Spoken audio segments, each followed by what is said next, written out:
friends, welcome back to my channel. Today I am bringing to you a different kind of video and it is packaging I hate. Want to give a shout out. I have recently gotten really into Smoky Glow. I just really find Hannah's channel very fascinating. I haven't really been someone, I would say, who watches a lot of commentary videos, but it was so funny. She did this video and at first I thought like, oh gosh, I don't think that there are really any products I have that I really dislike. And then I saw another person that I love, Andrea Mattiliano, do another video focusing on the same thing, packaging she disliked. And then I thought to myself like, no, let me just like look at my makeup drawers and oh yeah, I seem to like block out in my mind products whose packaging I really dislike. And so today I have rounded up some items. I have one item that I don't currently have, but the rest of them are current contenders in my makeup collection. So we'll go ahead and start with the one item that I don't have. If you are somebody who has been here for a minute, you probably won't be surprised to hear this, but it is a foundation item. It is the Maybelline Fit Me Matte and Poreless. I panned that in a project pan, oh God, maybe 2 years ago at this point. Maybe it was just a year ago. I don't quite remember when it was, but I said in that when I finally finished it off in that project, I wouldn't buy it again, simply because it is a square bottle with just a screw cap on it. It's awful. It's terrible to get product out of because I inevitably would over pour or I wouldn't get enough out. When I tried to put in my beauty spatula to get like the remnants out of it, it was a wicked pain in the butt because it is square, so it was hard to scrape product out of. I just don't understand why that product can't have a pump.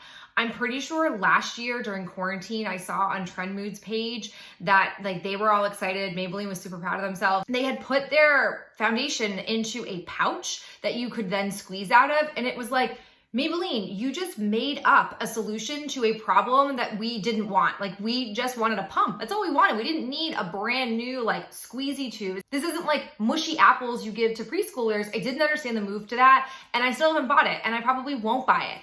I really want a pump on that product and it's such a shame because I do recall liking that foundation. I thought it was a really nice foundation, good coverage. I didn't think it was the mattest of all matte foundations, but I just won't do it.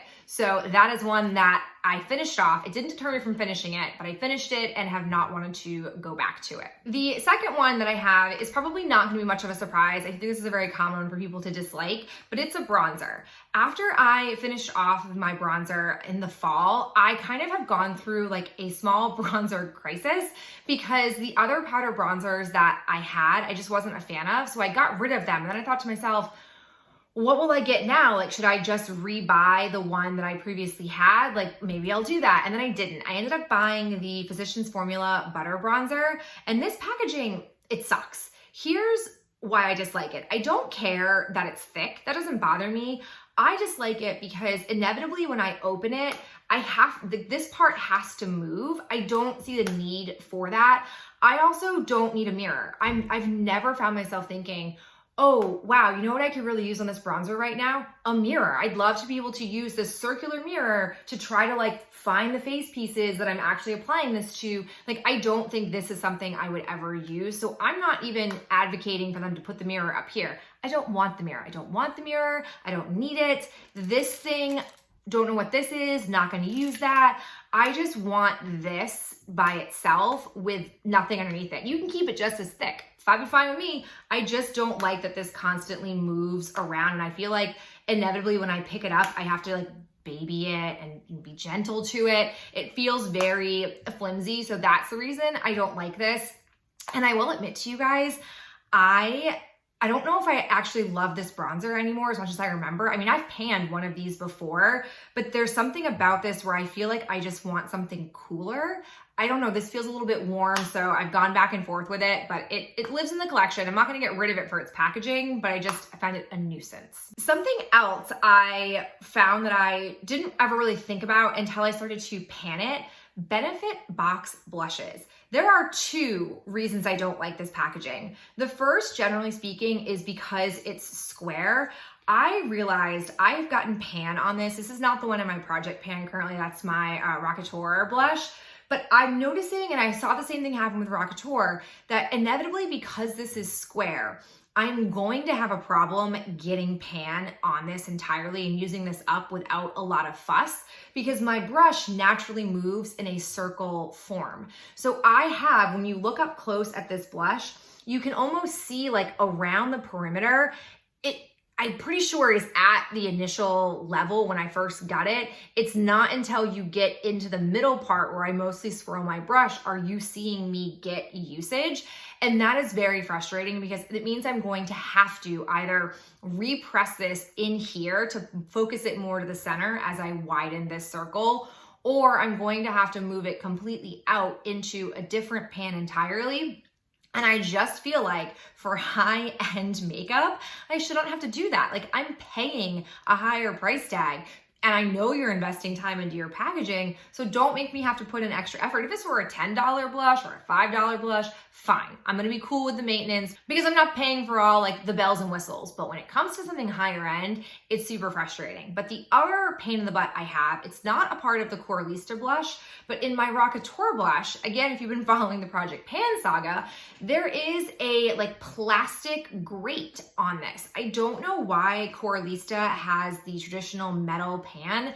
I do know this has more product than my Rockateur, so I'm not sure if when they leveled down on the amount of product, they also changed the packaging a little bit. They outwardly appear the same size, but the grate sucks because as you're getting down to the bottom of the pan, you start to like dip into those crevices and it makes it really hard to get an even swirl on your brush to get enough. So you keep going in and going in and going in. And because it's a square, you're not getting the, perimeter that has more product. It's just very nuisancey. I actually did repress that into an entirely different component, which again is annoying because these blushes are in the 20-ish price zone. And so I just don't feel like I should have to do that. So it does make me rethink box blushes. I never really thought about that until I started panning them.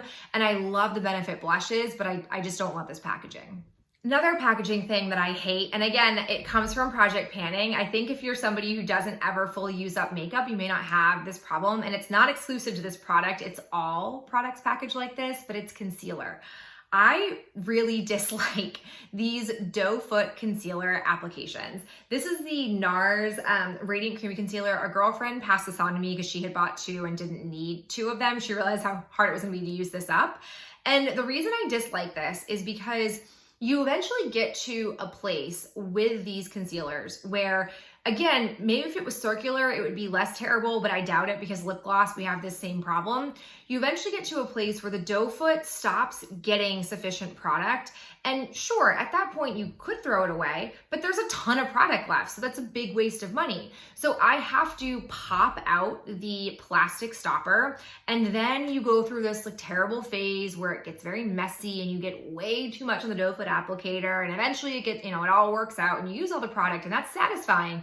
But I just hate this. I hate this type of packaging, especially when I know that the Maybelline Instant Age Rewinder Concealer exists.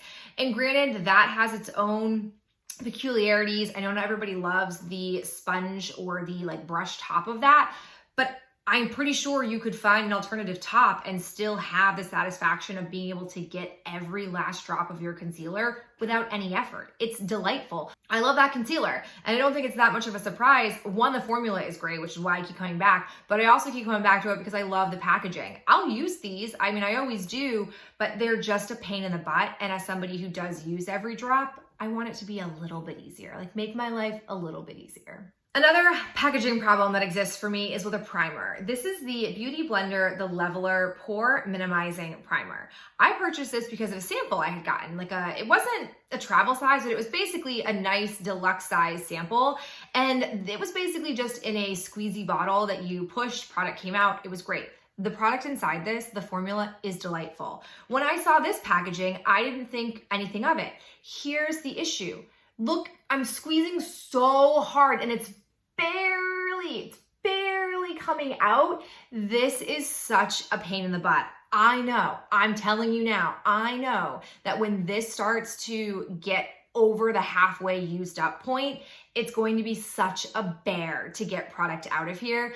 And it's not like I can easily bust into this. Not that I should have to, by the way, but it's going to be so hard, especially because it is on that square side. So it's going to be very difficult to manipulate the product to get every last drop out of this.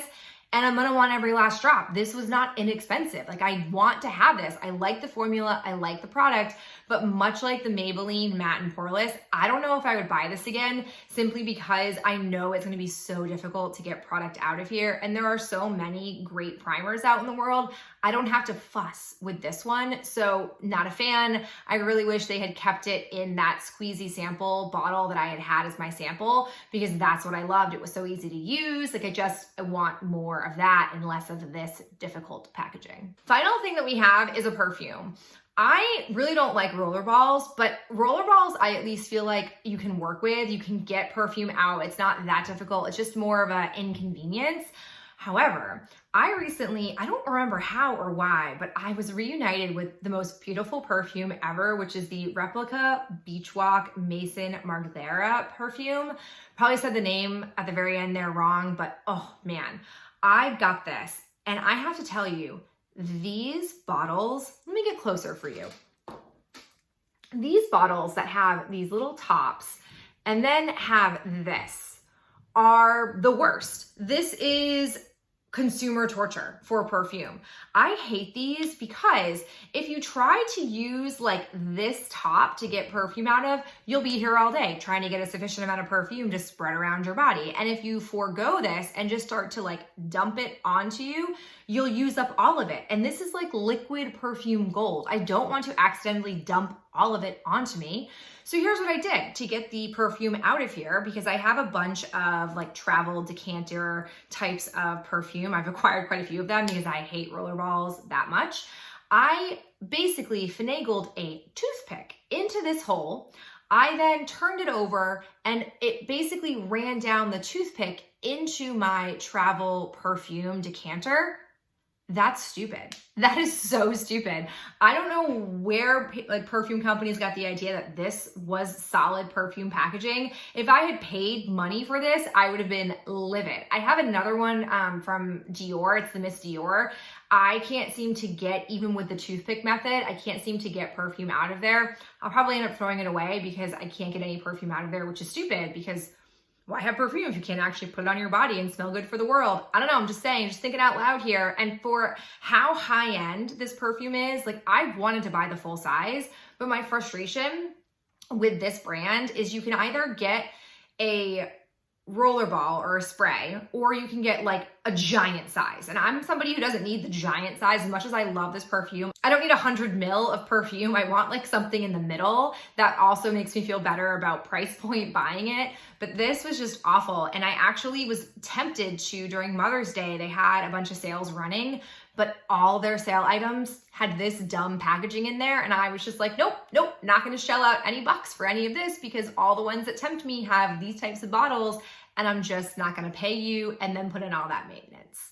All right, so there you have it. There is a roundup of products whose packaging I dislike from a girl who thought she didn't have any products whose packaging she disliked. I know this is a very different type of video for me. I hope that you enjoyed hearing my thoughts, and I would love to know if you dislike any of this packaging or if you have any other packaging that you also dislike. Let me know down below in the comments. I so appreciate you being here and watching, and I'll talk to you in my next video real soon.